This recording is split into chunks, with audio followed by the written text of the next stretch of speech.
The Hero Least Likely by Ruth and Nordin, Chapter 27. Faye glowered at her brother as he untied the cloth from around her mouth. "If you want to kill me," she said, "just get it over with." "I don't want to kill you," Wilson told her. Faye glanced out of the small doorway and saw that the owner of the place was talking to Lee. "Why not?" she asked. "It would put me out of my misery." He pulled up a wooden crate and sat across from her. "You raised me after Ma died. Pa was too drunk to do anything. You were the one who took in laundry and did the cleaning, so we had a place to live and food to eat. You told me stories at night when I had bad dreams. You took care of me when I was sick. I owe you my life." The way he had thanked her by going into a life of crime made her laugh bitterly. "I didn't realize you cared." "I do care. I always cared. I care about you. I care about Lee. He was there for me all those years, too. When all the other kids made fun of me, he stood with me. I know where my allegiance is. I don't sway from it. Now, everyone else," he shrugged, "I have no duty to protect them." She glanced at the owner of the store. Too bad he wasn't close enough to hear this. She bet that once her brother was finished with Quartzite, he would kill the owner and the other two men who had tied her up in here. She had a mind to warn the owner, but he never believed her. Besides, he wasn't any better than any other outlaw, since he was helping her brother and Lee.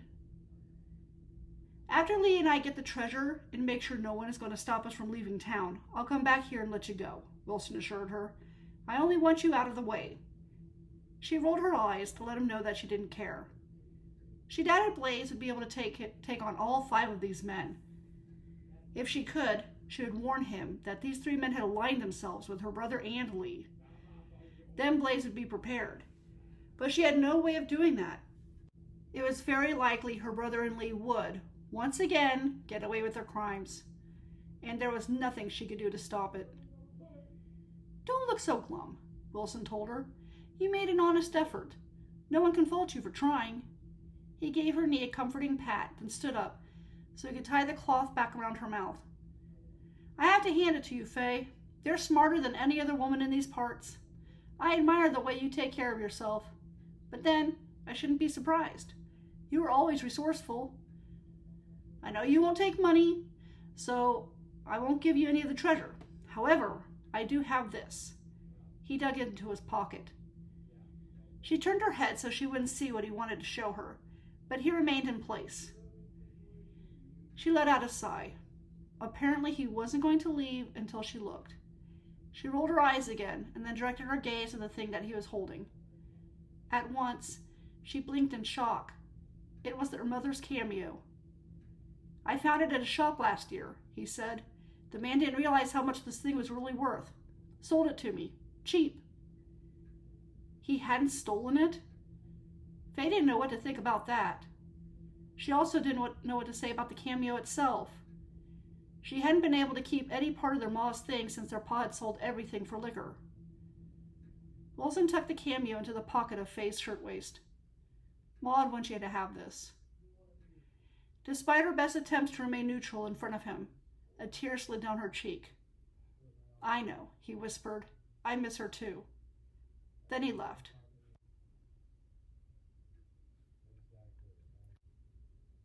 "Are you certain that no one matching the description of those 2 people have been in here?" Zeke asked the saloon owner. The saloon owner shook his head as he poured whiskey into a shot glass. "I'm telling you that I haven't seen the kind of men you're describing, and not a single woman has been in here. I don't know where your friends are." Zeke chose not to remind them that he hadn't referred to them as his friends. He didn't trust Faye to think of her like that.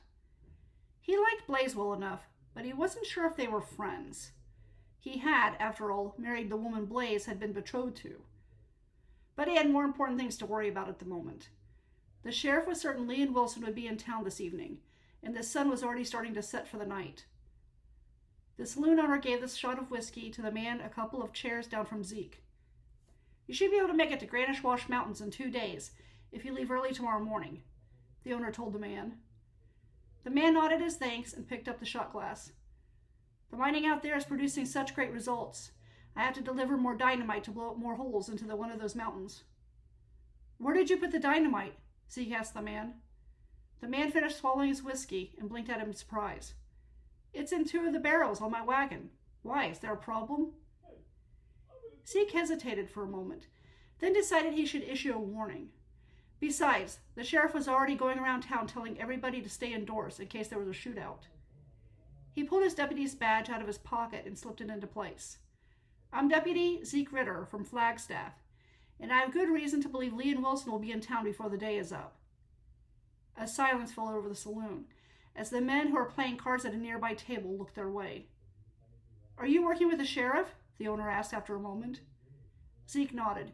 Sheriff Hoff noticed my badge when I came into town. We worked on a plan to apprehend them. Why not just shoot them on the spot? One of the men from the table called out. They'd hang before a judge anyway. The lawman's job is to bring the outlaws before the judge, Zeke pointed out. The court is where justice is served. Another man scoffed. Sounds like someone is yellow. I'm not yellow, Zeke argued, thinking that, of all places, Quartzsite should be safe from ridicule. Pushing aside his irritation, he added, I'm a lawman. I'll shoot if I have to, but I prefer to keep things peaceful whenever possible. A couple of the men rolled their eyes. Leave them be, the saloon owner told them. I know Hoff, and if he's working with Hoff, I want to help. The last thing I need is for Lee and Wilson to come through here and shoot the place up. His gaze went to the man at the counter. You should move that wagon full of dynamite away from the saloon. All right. The man hurried out of the saloon. The owner asked Zeke, is there anything else you need me to do? If you don't mind, I'd like to get up on your roof and get a look around town, Zeke replied. You're welcome to it. The owner led him toward the back of the saloon, opened the door, and pointed to the ladder that would take him to the roof. I hope you and Koff can get these two. Arizona will be better off without them. We'll do our best. The owner shut the door, and Zeke climbed the ladder. Fortunately, the saloon was taller than most of the other buildings in town. It was also on the corner of the street, which was why the sheriff had selected it. At the rear of the saloon was the path that led to the schoolhouse. Behind the schoolhouse was a cemetery Sheriff Hoff had told him about. Unfortunately, the back of the schoolhouse wasn't in his direct view, and that was a shame. He had no way of knowing if someone was already back there or not. Zeke crossed the roof until he was looking at the businesses that lined the dusty road across from the front of the saloon. To his left was an adjacent building with a lower rooftop. No one was on it. To his right was another street, and the bank was on that corner. The roof of the bank was as high up as the saloon's roof. Zeke heard a man calling out for someone from below to watch what he was doing. Zeke's attention went to the street in front of the saloon. He saw the man moving his wagon with 2 barrels of dynamite powder to a dress shop that was directly across from the saloon. The man pulling the wagon was being yelled at by a man riding a horse who was in his path. Zeke considered calling out to the man who was riding a horse that he should get indoors, but the man urged his horse to go at a faster pace down the street and was soon out of sight. The man pulling the wagon parked in front of the dress shop. Zeke groaned. When he told the man he needed to move the dynamite, he meant for the man to go a lot further away from the saloon than that. Zeke thought about issuing another warning, but he caught sight of a man moving on top of the roof of the dress shop. Zeke crouched behind the parapet on the saloon roof so the other man would not see him. After a moment, the Zeke appeared around the parapet and took another good look at the man. He had seen him before. It took him a moment, but then Zeke remembered where he had seen the man. That man had been one of the 2 men who'd been in the store looking at the catalog while Faye was buying those small knives. The man, thankfully, had not noticed Zeke. The man's attention was on the schoolhouse. Zeke searched the street and saw the sheriff a few stores down from him. The sheriff was just leaving the barber shop. The sheriff glanced up toward the saloon roof. When Zeke was certain that the man on the other roof was not looking his way, he held his hand up so the sheriff would see it. The sheriff nodded, and then went to the next store. Zeke lowered his hand. Everything was falling into place. He and the sheriff were right on course for what needed to be done. Zeke didn't see Blaze or Faye anywhere. He wasn't surprised.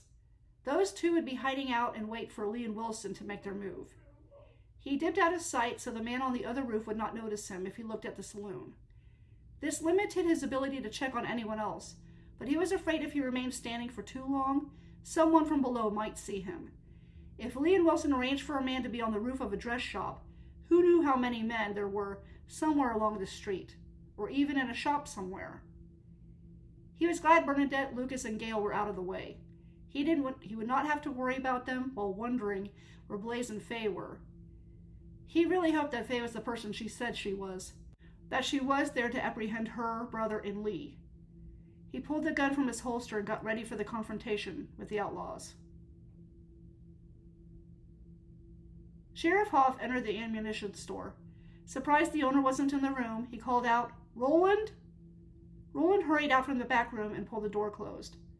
The sheriff frowned. It wasn't like Roland to act this way. His gaze went from the door to Roland. "Is something wrong?" Roland shook his head. No, nothing's wrong. I was just taking care of business." He cleared his throat. "I was at the outhouse. I ran in here as soon as I heard you. What's going on, Sheriff?" "I'm going through town warning everyone to stay inside. I know you're due to close your shop, but I can't have you going home until I know you're safe." "How come?" The sheriff couldn't be sure, but he thought he detected a slight tremble in the man's voice. Ever since Roland was a little kid, that tremble meant he was hiding something. The sheriff inwardly sighed.